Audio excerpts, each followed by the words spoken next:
Are you the quantum mechanics? Yes, we're the Quantum Mechanics. We're the paranormal podcast for the believers, the doubters, and everybody in between. And Ben, we've been getting a bit carried away, haven't we, with Halloween? Our plans for Halloween, which we're not going to give too much detail because we're going to keep it a surprise. But we've got a bit over enthusiastic, haven't we? When you say we, yeah, yeah. But mainly people called Peter have got a bit over enthusiastic. Peter from the Cross Keys has gone crazy with this amazing YouTube and Facebook Live setup that he's building us with multiple cameras and which is putting us under a bit of pressure because it's like, oh my goodness, are we going to be able to kind of fill this space? But we're loving his enthusiasm and we're really grateful to him for what he's doing. So we're excited about that. I'm not going to tell you what we need it for, but there is a thing where we will need a little kind of loop of music. So the music that we use on the podcast, I thought, I'll just comp that up, put it into a kind of little playlist so it can just play on a loop for those times when we need it. And then I got a bit carried away and tried to do my own ambient album.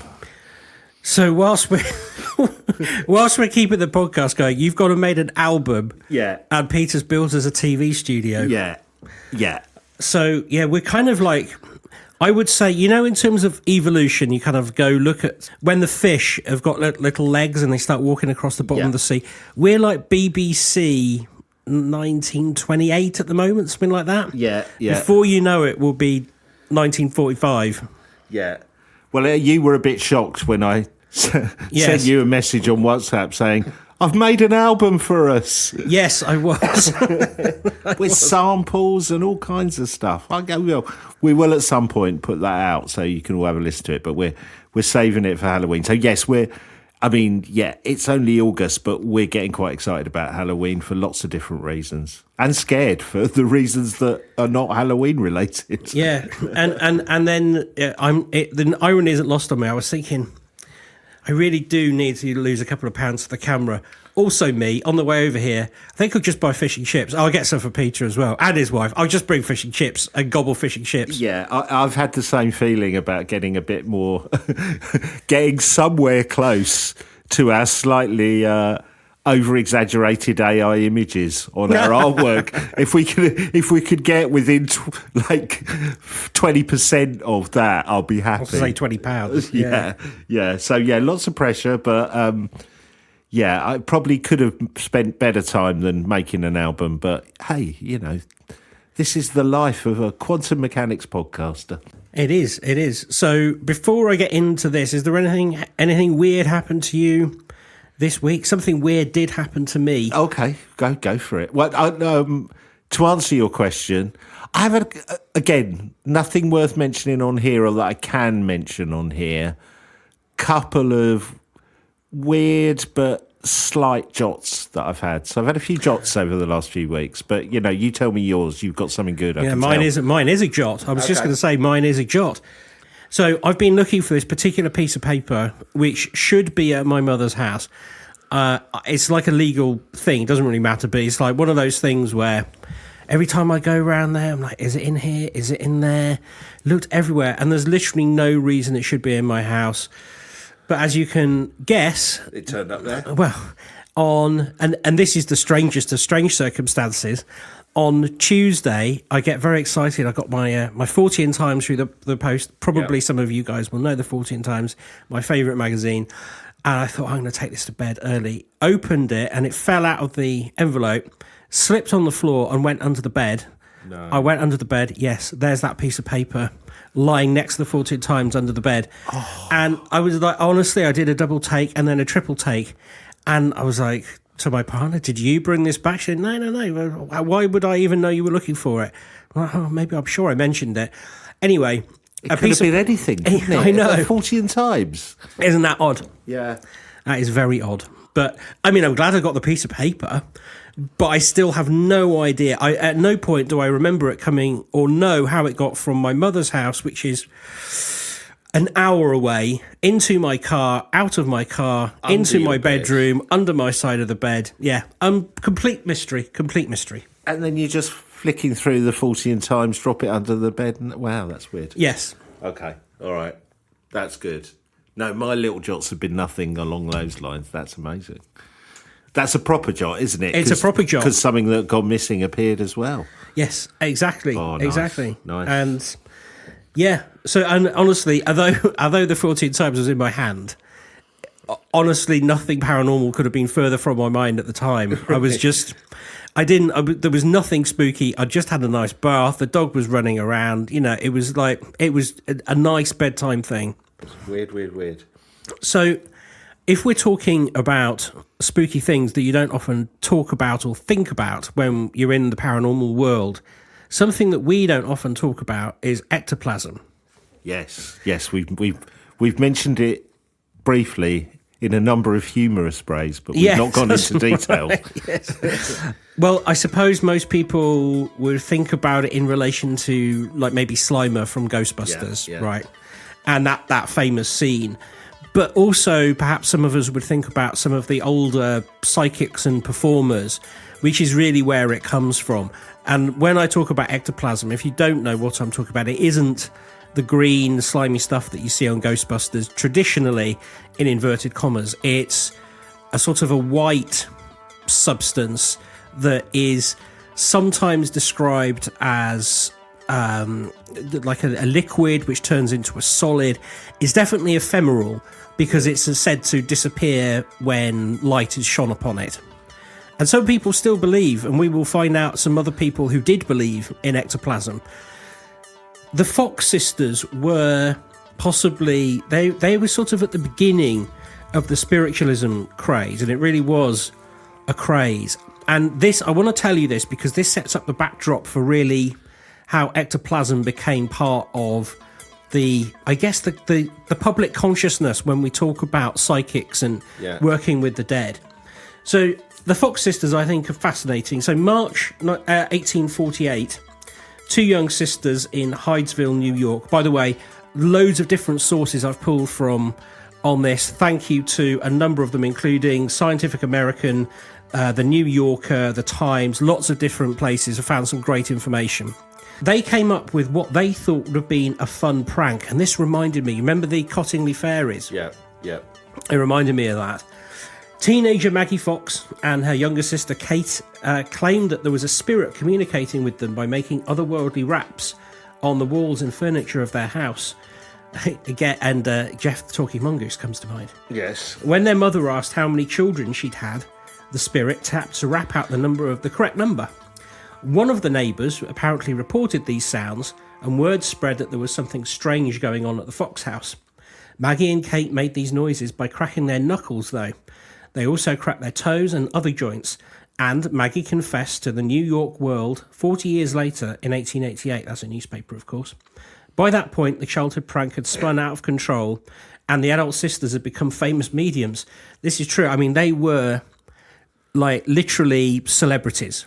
And their older sister was a kind of quite complicit and quite mean, I think, in exploiting them, if I remember correctly. That is right, yes. Yeah.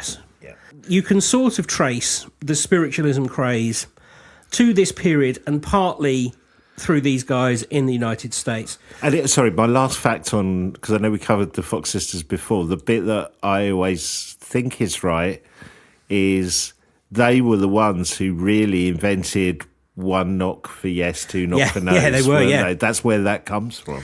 That's right. And the whole spirit cupboard and things like that. Yeah. And that's what we're going to get into, because this is sort of this is how ectoplasm comes about. But we're also, like, the Fox sisters paved the way for our other famous proponent of the spiritualist movement, Arthur Conan Doyle, to make an appearance. He travelled the world preaching the merits of spiritualism, which we've covered before. We know about this. And this was largely based on his belief that he'd spoken to his deceased son through a medium. Yeah. And his wife was a medium, right? Oh, she was a large. Yes, sorry. Yes, she was. Not only did Doyle believe that we could talk to the dead, he maintained that manifestations in the form of ectoplasm were real. In the November 1920 issue of The Strand, so he published a lot in The Strand. Yeah. He described the ghostly material as streaky, viscous stuff hanging like icicles from the chin, dripping down onto the body and forming a white apron or projecting in shapeless lumps from the orifices of the face. It's charming, isn't it? Yeah. When touched or when undue light came upon it, it writhed back into the body as swiftly and stealthily as the tentacles of a large octopus. We've all been to the nightclub. Yes, anyway. While Doyle was a firm believer, many others weren't. His friend Harry Houdini, of course, we've covered this many times, he was very much anti this, and he was obviously, as we know, started, I wouldn't say like a personal vendetta, but he certainly went out of his way to shut down some of these spiritualists who he thought were conning people, basically. Well, I remember reading his book on it, and I think you're right. I think he would say in the book that almost he wanted to believe, but he almost wanted to expose these people. These people annoyed him more because he knew as a magician that these were frauds and fakes. But, I was always fascinated with his relationship with Conan Doyle, because they disagreed on so much, but they were still close friends, which I think is really interesting. Yeah, well, you did an episode. Yes. It's worth going back and listening to that. Yeah. But I say this not to go over old ground, but just because it's people like him that give permission, if you like, for the other spiritualists to start using ectoplasm. And then, as we'll find out later, some inventions come along which make it almost important that they use ectoplasm. Okay. So in 1923, Mrs. Elizabeth Allen Thompson began holding seances in New York City. One evening during a sitting, reports claimed something happened in film or gauze which was said to be ectoplasm from the spirit within. For one attendee, a Richard Gallagher, it was his first experience with such a manifestation. So he decided to find out more about the strange substance. Just as it was about to embrace him, I can't believe this happened, he bit it vigorously. Oh. The material ripped and came apart. When that spook put her arms around me, I just began eating ectoplasm as fast as I could, he said. I filled my mouth with it, and when she yanked away, well, the ectoplasm just poured out of my mouth, Gallagher said. Wow. I wouldn't know, did he spit or swallow? Oh. What a strange thing to do. It's taking me back to that story you did about the meat that fell as rain and people were eating it. But ectoplasm's worse. At least meat is known to be edible. You don't know what you're biting into, do you? I think really what he's trying to do is sort of work out what it is. By taste. Yeah. I mean, he said, all I could do was hold on to a tatter that caught in one of my teeth. Well, I guess because you do that thing, don't you, in those seances where that's why they, if they're fake performers, that's why they get everyone to hold hands, isn't it? So you can't grab at stuff and go, oh, there's a wire there, you know. So, I guess your mouth is the only thing that you got. That's right. Yeah. Well, he said he wasn't afraid of the stuff and that he hoped he'd have enough ectoplasm to screen the porch next summer. So I think you can sense whereabouts he's coming from on that mission there. Did he say what it tasted like? Not in the reports that I found, no. On Halloween in 1926, spiritualist investigators arranged a séance with a medium named Harold Evans. They roped him into his chair to ensure any movement of objects and limbs were not made by him. The room was darkened, as rooms were during séances. Soon, a clucking sound was heard, which was said to be the sound of spirits drawing ectoplasm from Evans. After the voices spoke, bells tinkled, and a draped figure, purporting to be the materialised form of Sister Catherine, appeared, the United Press Association reported.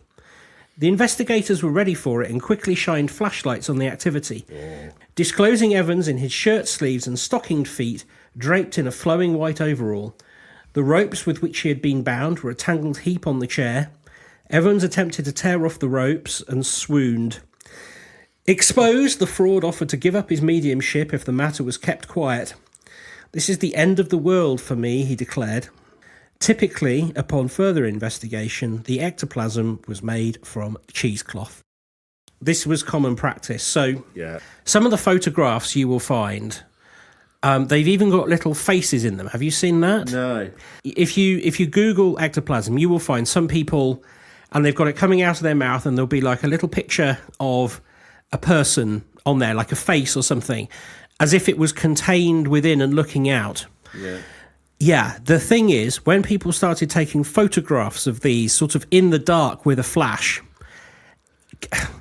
the biggest problem was that it was obvious that these things had been cut out from magazines, because you could see the cut marks around the paper. Right. And the medium had never counted upon that, because they weren't used to the medium, if you'll pardon the expression, of photography. They are just passing it off in a darkened room. And they get skilled at pulling this ectoplasm in and out of their mouth. We've all seen the magicians who can hide, scarves or whatever in their mouth. It's the same trick. Yeah.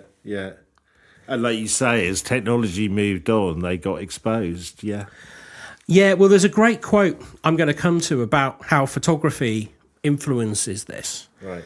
But before we go there, the thing that sort of started me on this journey was a post that I saw that I had to get into just to see what was going on here. And this was fascinating. So this is sort of, as we move from the physical and people having to be there in the sort of 1880, the time of the Fox sisters, into like 1900, 1910, where it's still a spectacle, if you like, that you can't really record.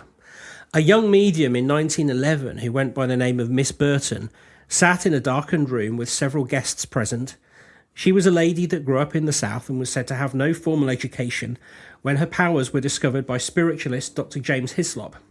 Hislop claimed that she was one of the most powerful mediums he had ever come across. She could call up any spirit she wished, often made them materialise. During the meeting, Miss Burton was to call on the spirit of a deceased relative of one of the guests, but something happened instead. The voice of a man could be heard among everybody, and it addressed Miss Burton directly. "Hello, beautiful lady," the spirit said. "I've seen you around for some time now. Would you like to go to bed with..." No, it's not that one. Calling to the other spirits. "In my world, I don't often think of kissing, but when I see your soft lips, a kiss is all I can think of. Would you give me just one kiss, my dear? I promise it will be something I will cherish for eternity. I mean..." It sounded like Terry Thomas. Hey, that's my sexy voice. Ask Rachel. "Heaven must be missing an angel because you're here." "You want to kiss me?" Miss Burton asked in a startled voice. "More than anything I've ever wanted to do," the spirit replied. Pressing her lips together and leaning in, a bright light appeared, just as if a small portal from another world had opened. All the guests watched in amazement as the face of a dashing man leaned from inside the light and pressed his lips to Miss Burton's. As the two shared the passionate kiss, the light of the man's face soon faded, and Miss Burton fainted. The guests all came to her aid, and it took some time to revive her. She claimed that the kiss was unexpected and very passionate. This is brilliant. Others have claimed to have been kissed by ghosts over the years as well. In 1925, a man by the name of Alexander Thibault travelled around the world calling up the spirit of a young French lady called Madeleine. Madeleine was said to have died in 1908 and could be summoned by the use of red lights. After she manifested, she would often step into a bright fluorescent light to kiss those present. Madeleine was very fond of this kissing, and especially liked kissing political figures who would come to see her. "Madeleine loves kissing," said Thibault to his audience. "She kisses me often, but remember, she expects one thing in return. She must be kissed back." Now, if that isn't the creepiest damn show... That's so weird. Isn't that weird? Isn't that weird? I don't know where to go with that. Just, wow. But it's interesting, isn't it? It's reminding me, you forget at that time, there was that element of showmanship about it, wasn't there? Of selling tickets. And this is almost like bringing sex into it, in a way. In a small way, it kind of sexualization into it rather than it's very seaside peery. Yeah, exactly. Very Carry On. It is. Yes, I as a peer, I as a good peer, etc.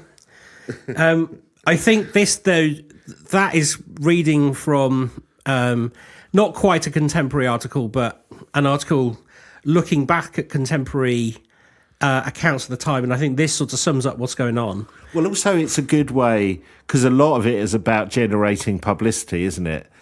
And I would have thought that kind of story was kind of lapped up by the tabloid equivalent of the tabloid press at the time. Do you know what I mean? It's like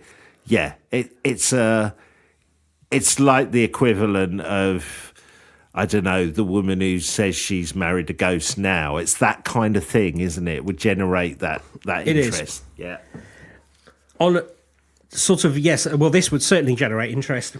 On another occasion in the early 20th century, a widow went to see a medium who claimed she could call up the ghost of her dead husband for a small fee. When a figure appeared in the dark room, she thought she recognised it to be him. The figure requested a kiss from his wife, and it sounded so like her husband's voice, she kissed him.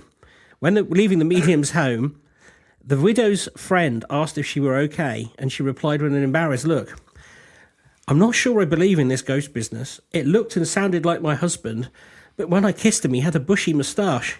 And my husband never had a bushy moustache, and he couldn't kiss like that either." So, I think we found the measure of what is going on here. Oh, that's not my husband. That's brilliant. I must say the dead are particularly amorous. Yeah. Now, like, none of that obviously is ectoplasm, but it's a manifestation, and this is where we're going from. This is kind of the point of where I'm going with you.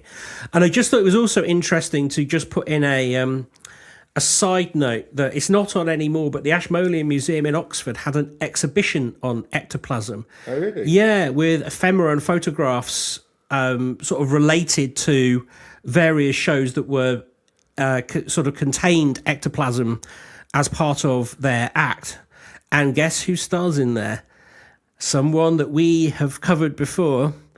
Helen Duncan. Remember her? Yeah. The last person to be convicted of witchcraft in Great Britain. Yeah. Duncan told people, even traded sometimes upon the fact that she emitted ectoplasm, which, of course, like I just said, likely cheesecloth mixed with other bits of paper.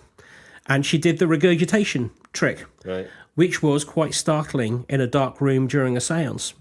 According to her believers, ectoplasm only survived briefly and disintegrated when exposed to light.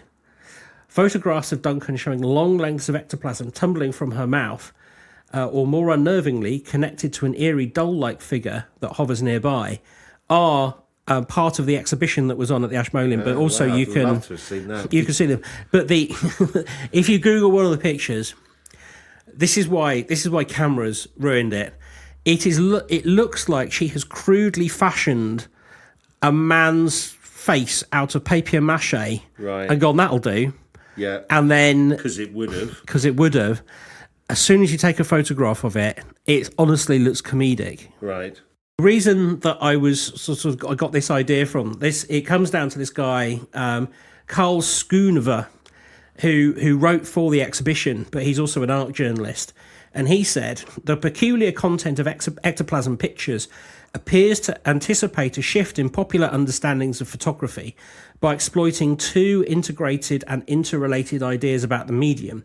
First, these images accentuate the camera's ability to record what is otherwise too fleeting for eyesight to register fully. Yeah. Second, they attribute the documentary strength of the photograph to its indexical nature, the physical connection it shares with the world it represents. So what he means is people, first of all, take it as face value, as in, well, if it's on camera, it must be real. Yeah. And then as people's understanding advances, they go, oh, well, I don't know then. Because he says, whereas in 19th century spirit photography, the camera purportedly revealed ghosts, the ectoplasm images use the camera more as a witness to this supposed physical reality and align more closely with our modern ideas about photography as a way of seeing. Camera doesn't lie. That's right. That's the kind of vibe. Whereas now it kind of does every day, every hour of the day. But that's right. And it starts off as a tool with miraculous powers. It reminded me very much of when we were talking about the red, the red color spectrum night sights, which when we were covered. I can't remember the name of the material now, but the alleged happenings was that people were using these, testing them in Vietnam, and seeing spirits, and seeing monsters on the top of trees and stuff. And again, it feels very similar to me in terms of the way that human mind reacts to these things. So it's new, it's unknown, so it's almost, it instills some either paranormal in a small p.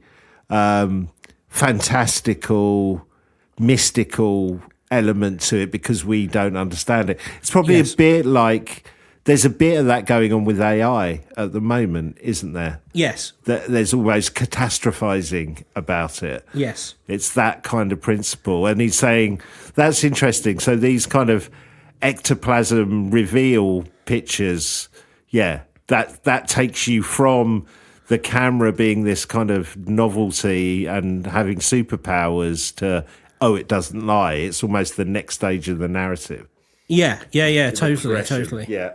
We're seeing that a bit now, I think, in terms of the paranormal with YouTube. You know, the people who've been, would post what they said were ghost encounters, and now you've got the debunkers who will go kind of analyze it frame by frame and go, they've put a video mask here, and that's a lighting trick, and that cut there is where somebody was able to get out a shot who was in it.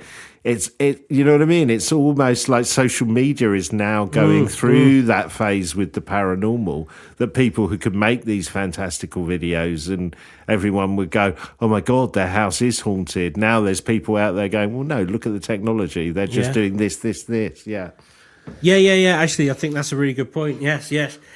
When YouTube came along, when I first saw YouTube videos, it never even occurred to me that people would fake videos. Never even occurred to me. Yeah. The most video faking I thought was like people doing, pretending to fall into a wedding cake for UB frame. That was what I thought video faking was. So yeah.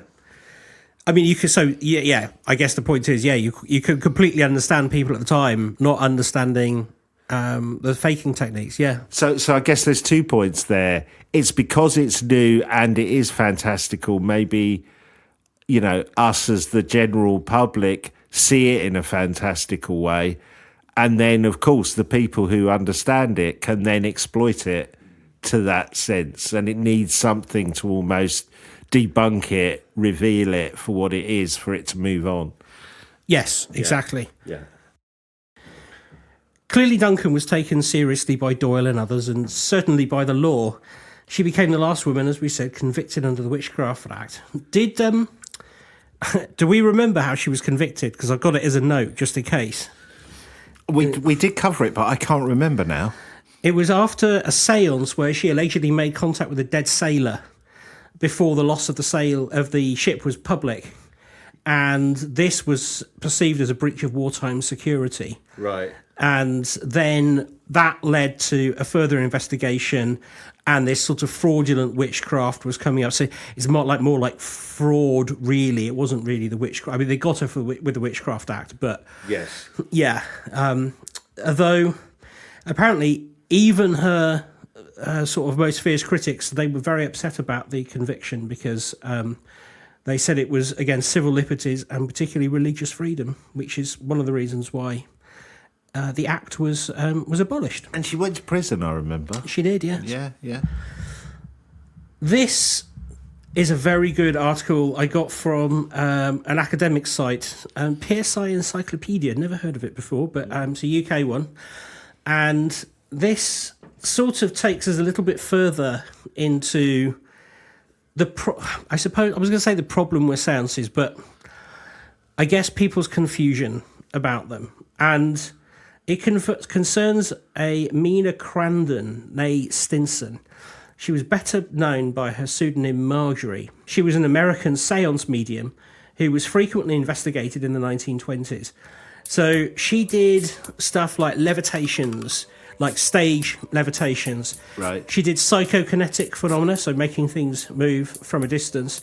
And her mediumship, it's sort of pièce de résistance, was this direct voice of a male individual that seemed to originate independently of her voice. The Marjorie case, the last major episode of its kind, became the subject of public controversy, with some investigators judging it as one of the most powerful mediumships, some undecided, and others convinced of fraud. Right. So it's very similar to the Fox sisters. She's born in 1888 in Princeton, Canada, the youngest of 6 children, and grew up on the family farm. And she was closest to Walter, her elder brother, by 5 years. He was a railway worker who died in 1911, aged 28. He died when a freight wagon toppled off the tracks and crushed him. After completing her secondary education at the age of 17, she moved to Boston, where she worked as a secretary for the Union Congregational Church. She was an accomplished cello player and performed in the church orchestra. So, a pretty standard life, really. Yeah. In 1910, Mina married Earl Rand, a grocer. It's a good name, isn't it? Earl Rand, I like it. With whom she had a son, John, and he was born in 1913. She divorced Rand in 1918, and in the same year married Leroy Goddard Crandon, a prominent Boston surgeon, then serving as an officer in the local naval hospital, whom she met while working part-time as an ambulance driver. Crandon had been married twice before and was 14 years her senior. He taught at the Harvard Medical School, and he'd authored a textbook. Crandon, with all of his scientific leanings, he was also influenced by Mark W. Richardson. I think his name has come up before. He's a fellow physician and professor of medicine at Harvard, but he had become convinced that through attending mediumistic sittings, his 2 young sons, both fatally struck by polio in 1909, still lived as spirits. Right. Following the experience with a medium, he proposed that the couple hold a séance at their home and had a table built for the purpose. Imagine that. It's got to build a table. Yeah. Similar to the one Crawford had constructed for his work in some other work that he'd done in a similar vein. He'd had one built, doesn't really matter, but it sort of goes into detail about this rather plush piece of apparatus. He wrote that 6 of us sat in red light, the table began to tilt and have raps almost at once, and by elimination we quickly discovered who was to blame, and thus Marjorie became a medium. So he's saying that she is channeling this. This is not him blaming her. Right. This is she's bringing this on. So he's believing it. I mean, maybe that's why he had the table built, so at least you've constructed it. Well, this is exactly why, yes. And during a visit to a medium in 1923, Mina believed herself to be in communication with her deceased elder brother, Walter. Crandon himself then visited the medium and said he too had heard from Walter. So on the 27th of May, the couple experimented with mediumship for the first time, sitting with 4 friends in their home in Boston. The table movements and raps again reportedly occurred, which a process of elimination discovered that happened only when Mina was present. The other sitters included Richardson and his wife.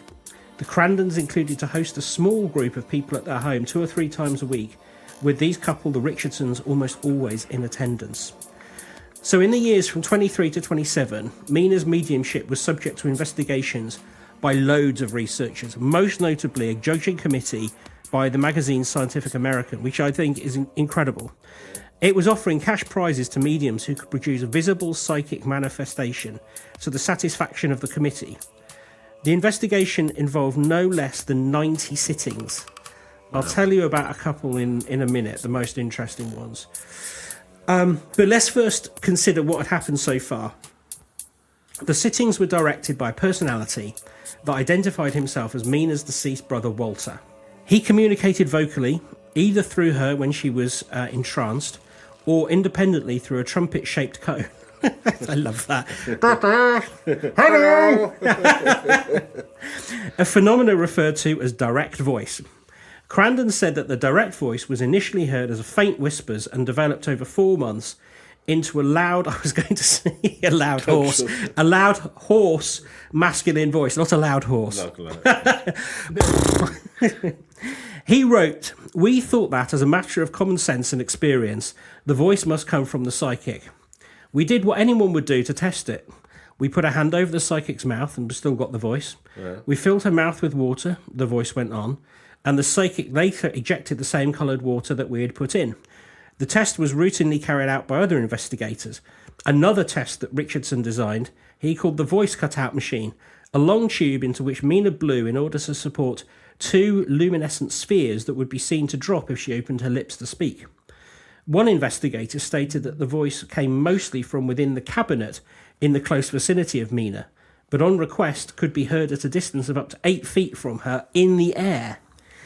He added this direct independent voice made communication with Walter, the control, so easy that systematic development of the phenomena developed rapidly.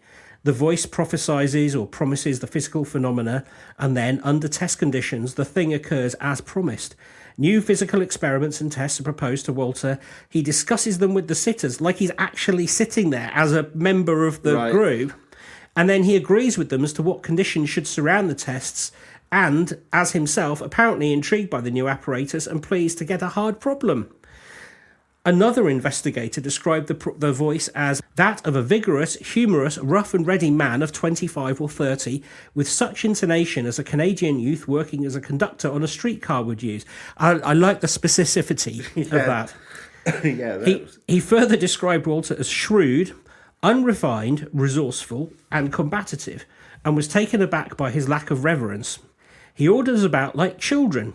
He assumed the tone of a master, as though the mere act of dying he had become possessed of all the wisdom of Lodge and Edison, and yet he busied himself with tricks to astonish us like a boy of 12. It's quite an admonishment, isn't it? Yes, I know. The voice was often noted to emanate from different parts of the room in quick succession. One regular sitter stated that the voice was as clear as that of any person in the circle. Wow. Again, this coming from any part of the room, I can't help thinking about Jeff. I mean, there's some common kind of tropes coming through with this stuff. Yeah. So, as I said, the different investigations that took place, out of those, 9 were very significant, and they included people like a Harvard professor, the Scientific American folk, some Harvard students, an Australian biologist. I don't know why he was interested, but anyway, there was loads. But let's talk about... They found nothing? Well, let's talk about 2 of them. So William McDougall, he's interesting. At an early stage, Mina's mediumship came to the attention of the eminent psychologist and parapsychologist William McDougall, the head of Harvard's psychology department. He began to investigate, assisted by Harvey Helson, a doctoral candidate. They were particularly interested in the effect of Walter stopping clocks in other rooms on request. Determined to impose maximum precautions, they asked the servants to leave, bolted all the main doors, sealed them using sealing wax, impressed with McDougall's thumbprint, examined all closets, trunks and desks, looked under beds and furniture. You get the idea. Yeah, they were thorough. The seance started in red light, with Mina constrained by McDougall and another sitter. You get just imagine sitting on top of her, you know. 5 loud raps were heard, and the table jumped towards McDougall, becoming animated like a pet dog, then tilted on 2 legs for half a minute. Raps on the floor communicated greeting and answered questions, and Walter spoke while Mina's mouth contained water. At the end of the session, the clocks were found to have stopped at 10:30, the time selected by McDougall. The doors were still found to be locked and the seals unbroken. McDougall and Helson remained unconvinced. In a later meeting with Mina, McDougall asked her to explain the presence of a thread, which Helson said he had found tied to a stool, which was subsequently seen to be levitated. Mina identified the thread as having unravelled from the fringe of a carpet. Confronted by this evidence, Helson denied having said that it was attached to anything, and made his apologies for having made any accusations. In the end, they could find no reason not to believe them, basically, and had to capitulate and say, "This to us looks good," which I think is extraordinary. There was never any debunking of any of this stuff. Yeah, there was. Okay. While the Scientific American investigators were debating their decision, SPR researcher Eric Dingwall was invited to Boston to give his opinion. Dingwall held 13 official sittings in January and February. Some were They even invited some clergymen. In a note published the following year, he commentated that the psychokinetic and ectoplasmic phenomena were by far the finest that I have ever seen, and if fraudulent, must contain a very considerable degree of ingenuity and manipulative skill, coupled with elaborate and careful preparation. He was particularly interested in the material that apparently issued from Mina's bodily orifices while she was in trance, performing crude shapes and then was reabsorbed inside her body. He wrote that the materializations consisted mainly of masses of greyish-white clammy substance, resembling to the touch a cold and damp blancmange. These masses lie on the table in front of the medium in a good red light, and can be examined during the 5 seconds or so that it is permitted. Objects feeling like clammy tongue-like fins are also observed, and these appear to seize objects on the table and wave them about. Ill-formed hands are often seen covered with greyish or white wrinkled-looking skin, and these formations are all apparently attached to the body of the medium by bands or cords, with which to the touch appear gristly, and in places clammy and viscous with knobbly extrusions. So kind of like an extension of her body, putting this stuff out. Yeah. And then taking form when it's out. It took him 3 years to come up with a report, really. He did write some things before then, but he put together a full report. And in that report, he did give full consideration to the possibility of trickery, arguing that much of the phenomena he's witnessed may be duplicated by normal methods. His suspicions were further aroused by the Crandon's objection to certain conditions imposed upon him. Also, the resemblance, first suggested by McDougall, of the ectoplasmic hands to animal lungs. Right. In the absence of any obvious motivation for the couple engaging in persistent trickery, he stopped short of accusing them of fraud. But that is because he didn't have the smoking gun. Yeah. But he did not believe that this was something paranormal. I was interested by the quote that said, this stuff that was appearing on the table, they were allowed to touch it or explore it, but only for a short period of time. That immediately you kind of go, why? Well, this is very much the point. Yeah. And there's a rejoinder to that report where Leroy Crandon comes out and basically says he has made no credible accusations. I'm sort of putting words into his mouth here, but he's saying there's no credible accusation that we can't debunk. But the debate rages, and in the end, it was left almost gentlemanly and said, "Okay, the matter will be satisfactorily resolved one way or the other by future investigators." So they sort of bowed out. Yeah, they sort of went, "Okay," because it would have been quite poor form to just say you're fake and provide no evidence, because this is kind of their living at this point. I don't want to go through everything, but basically, it comes out every time somebody investigates and goes, "Can I do this or do that?" If it's a condition they don't like, they won't do it. But nobody has a really good explanation of how they did it. That's the only thing that is peculiar. So it's really the voice thing that they are most perplexed by. Yeah. And again, I don't want to keep talking about the mongoose, but again, that's very similar to the mongoose. So pretty much the investigators, the ones who debunk, they say, yeah, we can probably see how this is made of animal lungs and this is made with, cheesecloth or whatever, because a close-up magician, it looks like magic, doesn't it? You don't know how he does it. They say that's how it is. That's the point. And I don't know of any magician who, without technology, could make a voice come from around the room. There used to be people who could throw their voice, but that was either people hiding or like ventriloquism. You can't really make your voice appear like it's coming from 8 feet in the air. Or the other explanation is that people just believed that that's what was happening. But there's a solid case that I can put to you where something does go awry for them. That's fascinating. Between June 1926 and August 1927, dental wax prints of Walter's thumb were obtained during sittings in dark conditions. A collection of some 50 prints collected by Malcolm Bird and E.E. Dudley, a fingerprint expert, also included thumbprints of Mina and various sitters, apparently for comparison purposes.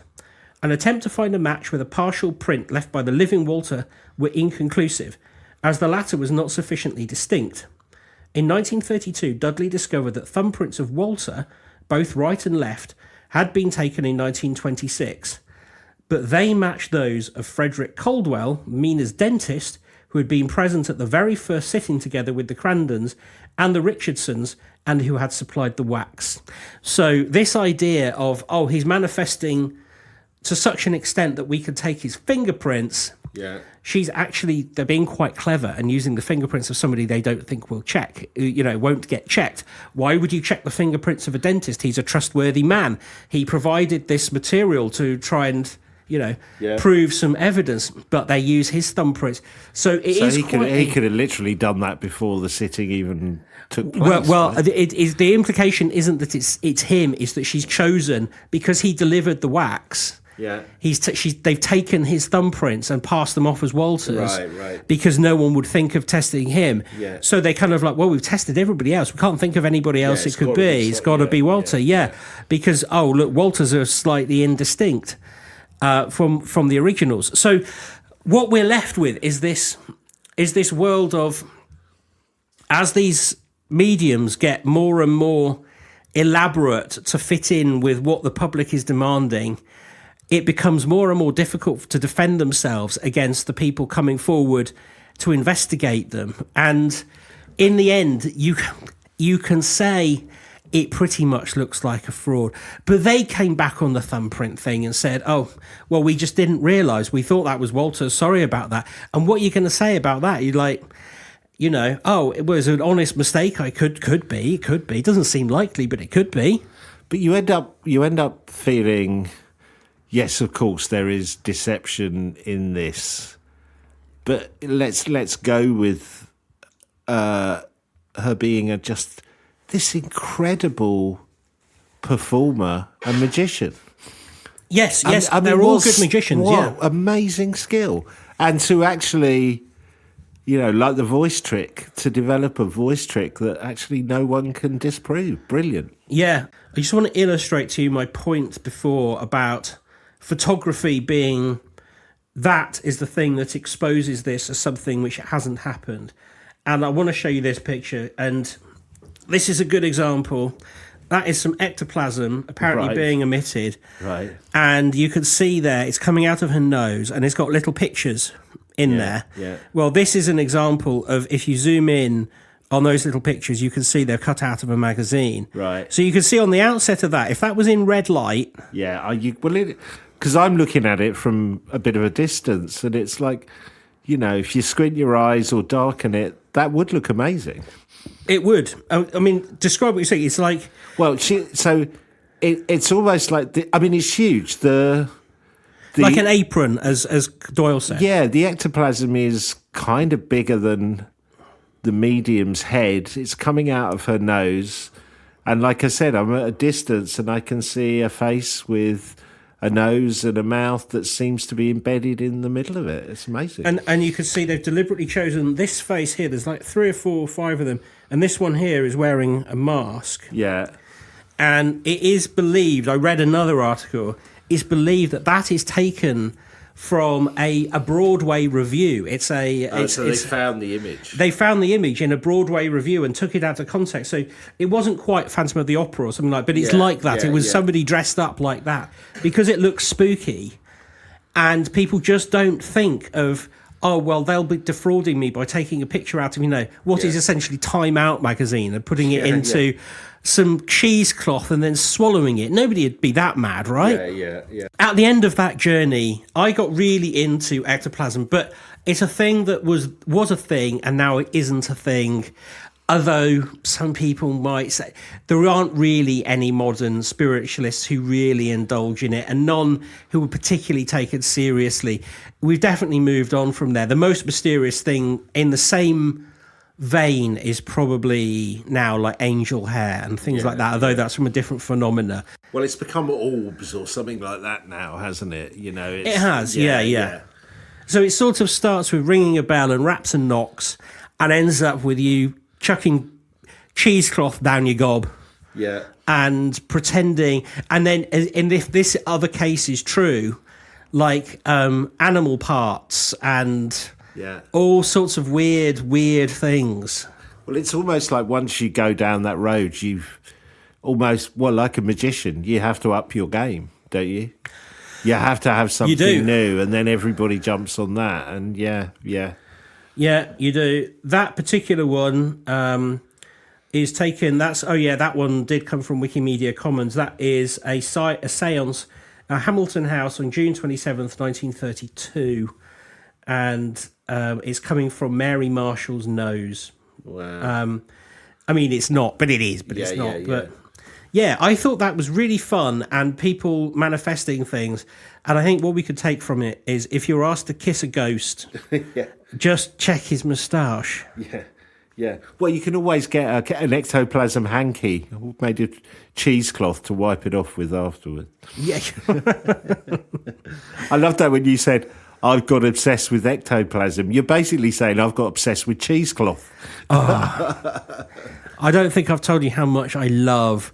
The other day, I think I might have told you, I bought a really large block of WikiHow cheddar because it's on special offer. And when I say really large block, like, it makes a noise, it makes the fridge slightly groan when I put it in the fridge. And I just can't walk into the kitchen without going, I might just have a little slice of my WikiHow cheddar. And then, because this is the sort of person I am, 2 nights ago, I found, like, how do you make WikiHow cheddar? And there was like a tour of the caves. So I was like, well, I definitely need some WikiHow cheddar to watch this. So I sat there eating my WikiHow cheddar, watching WikiHow cheddar on YouTube. There you go. And Rachel was like, just go to bed and stop being so fat. So, that's my life. You've had a week of cheesecloth in various forms. I have. But no, I love that. And I love that period of time. Fox Sisters, Houdini, Conan Doyle, Victorian seances. I don't know. I know people were ripped off. I know there were really unscrupulous people who were taking advantage of people's bereavement and getting themselves written into wills and stuff like that. The performance side of it, the magic of it, it's the way to think of it, close-up magic, I think. Yeah, the close-up magic, the invention of it, and the performance of it fascinates me. It's just, there's something really intriguing about it. And yeah, brilliant. That's so good. We were much more innocent then. Now, this is the problem we have in the current times.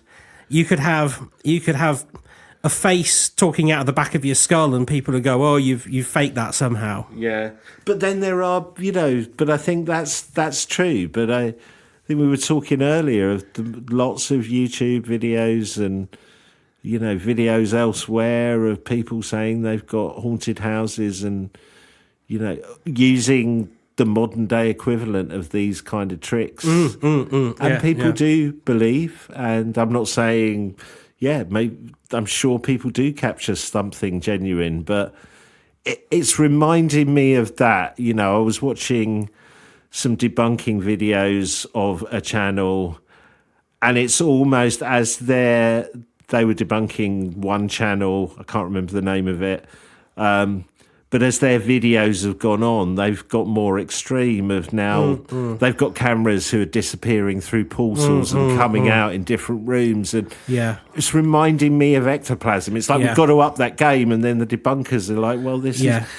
So it feels, in a way, this is the closest the YouTube, my house is haunted versus the debunkers is probably the modern day equivalent of Conan Doyle and Houdini. Yeah. I think you're right. And I suppose more than anything, I would love to know, what was the trick that they used to do the voice, Walter's voice? Yeah.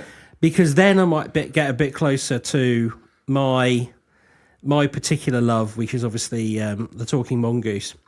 And whilst I was investigating this, I found out that Helen Duncan was very good friends with Nandor Fodor.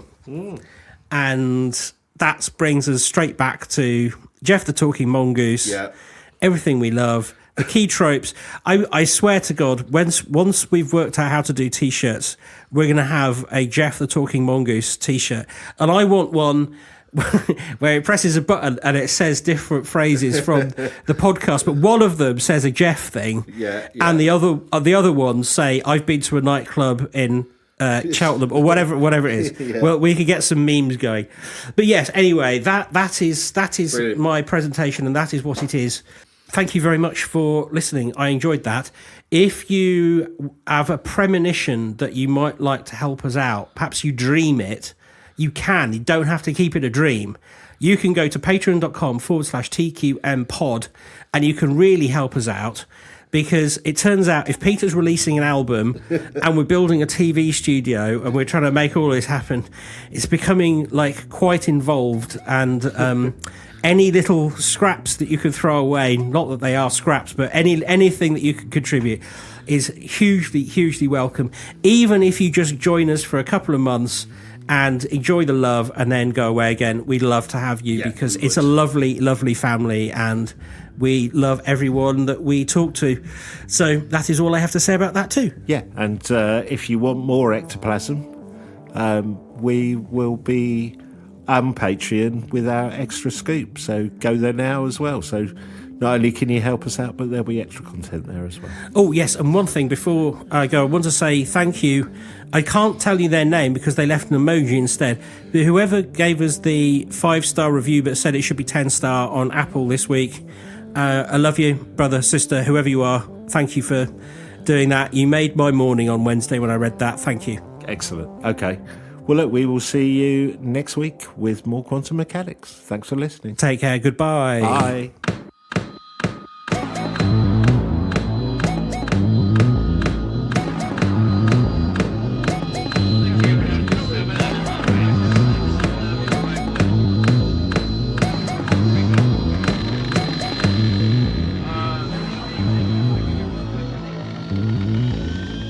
Are you the quantum mechanics?